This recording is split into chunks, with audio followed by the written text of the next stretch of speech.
Ang totoo, hindi palaging sapat ang husay at talino para piliin ka ng lipunang ginagalawan mo.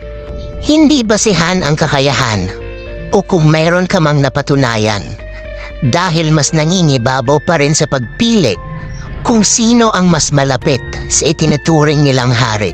Wala sa taas ng edukasyon, wala sa prinsipyo at dedikasyon. Hindi rin nakabase sa kwalifikasyon, bagkos mas nakatuon sa kung sino ang may koneksyon. Ito ang realidad, kung saan nasasayang lamang ang mga taong may abilidad. Kung kaya't malabo rin ang pag-unlad, sabay ang dinidiktahan ng mga madunong na huwad.